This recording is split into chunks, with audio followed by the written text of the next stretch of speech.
Welcome to the deep dive, ready to get those brain cells firing. Today, we're tackling a pretty controversial idea. Oh, yeah. Definitely one that makes you think twice about some things we might take for granted. We're going deep, deep into the women's rights movement, the one from the 60s and 70s. Yeah. But here's the twist. We're going to be looking at, well, the idea that maybe it wasn't all about, pure social progress. Like there might have been something else going on underneath, huh? Yeah, exactly. And to guide us through this deep dive, we have Sylvia Ola and her article, Ladies, We Have Walked Into This Trap. Interesting title. It is, isn't it? So Ola, she's an employee experience design consultant. Yeah. She makes this really bold argument that the reason we saw so many women entering the workforce back then, it wasn't necessarily, just this burning desire for empowerment. She's saying it was more about economics. Yeah, she's basically saying that money was the main driver. Makes you think. I mean, how often do we hear about female empowerment today, right? It's like this core idea about that whole era. It is. To really understand what Ola's getting at, we got to go back way back to the 1950s. Think about it. Back then, a single income, that was often enough for a family to, live comfortably. Yeah, things were different then, for sure. And now, Yeah. like today, dual incomes are basically the norm, right? Mhm. Almost like you need two people working. So the question is, was this this natural evolution? Well, was there something pushing us in that direction? Exactly. Now, Ola, she jumps right into this. She says governments and corporations, especially back in World War II, they started to see the massive economic potential of having a bigger workforce. More people working means more money, right? Right. And guess who was this untapped resource just waiting? Women. Bingo. Ola even talks about how wartime, in a weird way, it became this proving ground. All the men were away, right? So women stepped in, took on these jobs that were always seen as, men's work. And they proved they could do it. They totally did. Yeah. So after the war's over, the economy is booming.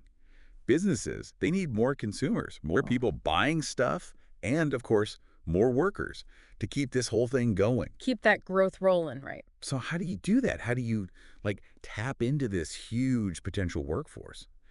Well, Ola, she brings up this really catchy quote. Don't work for the man, work for yourself. Ooh, I remember hearing that. Powerful stuff. Right. It spoke to a lot of women back then, especially the ones who were, kind of tired of being stuck in those traditional roles. Wanting that freedom, that independence. Totally. So, yeah, we see this rise in dual-income households. But Ola, she wants us to think about, the fine print of this whole societal shift. Who was really winning in this whole scenario? Exactly. Because let's be real, a whole bunch of industries started doing really well when more women started working. Childcare, schools, retail, transportation, the whole system kind of adapted. Adapted and profited. Right. And Ola takes it even further.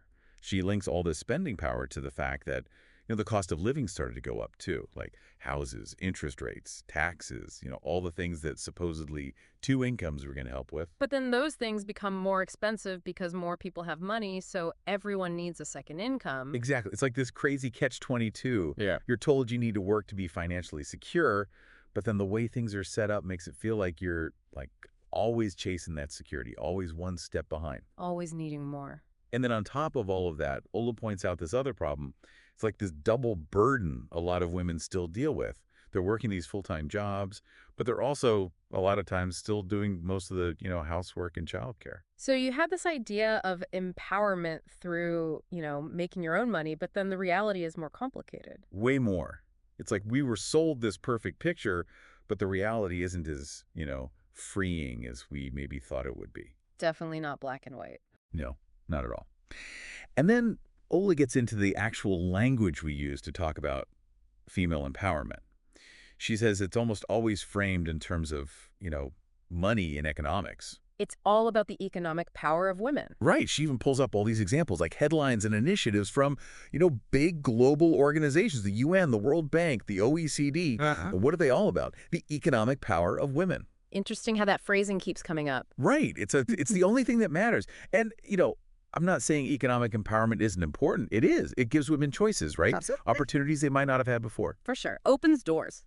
But Ola's point is that when we focus so much on the economics, we kind of forget about all these other things that are important for true equality, like social rights, political rights, access to healthcare, education. A whole picture. Exactly. And then Ola brings in this personal story that I thought was really interesting. She talks about her dad and his view on all these, empowerment movements. What do you think? He was kind of cynical. He basically thought women were like easily swayed by anything that sounded good, even if it wasn't really in their best interest. Like falling for the marketing. Yeah, exactly. And that gets us to, I think, like the heart of what Ola's is trying to say. We need to be way more critical of all these messages we're constantly bombarded with, especially the ones that use these buzzwords like empowerment and progress. Just because something sounds good doesn't mean it actually is. Right. Just because it sounds liberating, doesn't mean it's not actually benefiting someone else. It's about looking deeper past the surface. Thinking for ourselves.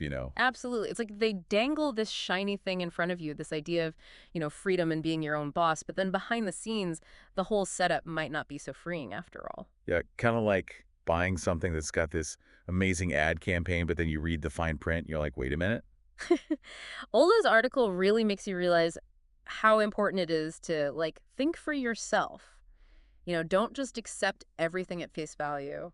Challenge the status quo, right? Exactly. And she's not afraid to ask those tough questions, even if they make people uncomfortable.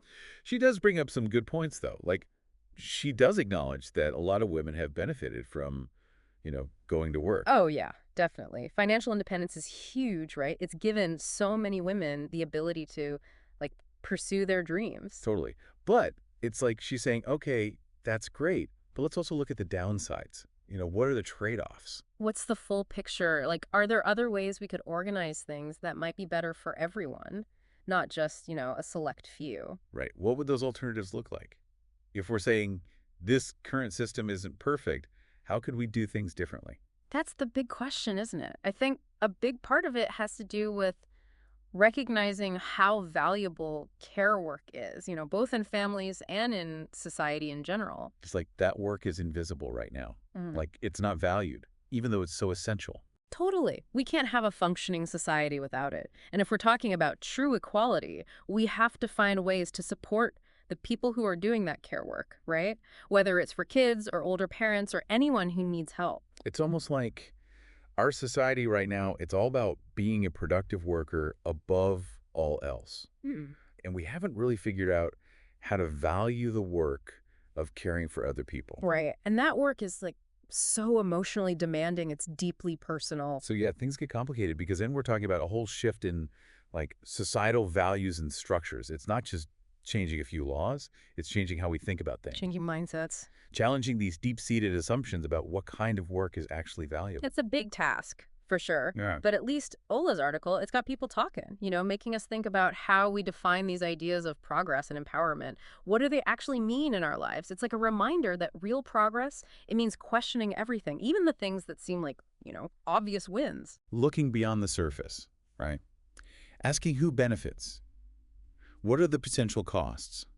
Are there other ways to do this that might be fair for everyone? Yeah, asking those questions. So what does all this mean for our listeners? Where do we go from here? I think the most important thing is just being aware, Now that you've heard this perspective, you can look at those headlines and initiatives Ola talks about with a different eye, question those messages about female empowerment, think about the systems at play. Like realizing there might be more to the story than what you're being told. Right, exactly. And now it's about figuring out how to navigate all this in a way that, fits with your own values and goals. It's a personal journey, right? Yeah, for sure.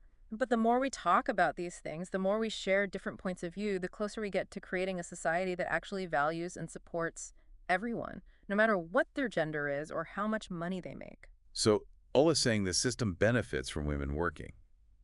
But is there a way to reimagine it so it actually works for everyone, not just corporations and governments? That's the challenge. How do we make sure that work is fair and that it's fulfilling, that taking care of people is seen as valuable and that people are actually supported in doing it and that everyone has the chance to, thrive in their personal lives and in their careers? It's about creating a world where your choices are really your choices, not just you doing what you have to do because of economic pressure or what society expects. Exactly. Where you're not forced into a certain role just because the system needs you to be there. And to get there, we have to rethink everything, from schools to social safety nets to how we even define a good life. Yeah, it's a lot to consider. But these conversations are important, even if they're tough. They are.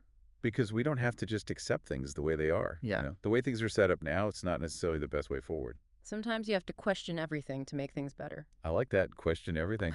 It's a good motto. Always be thinking critically, examining the world around you.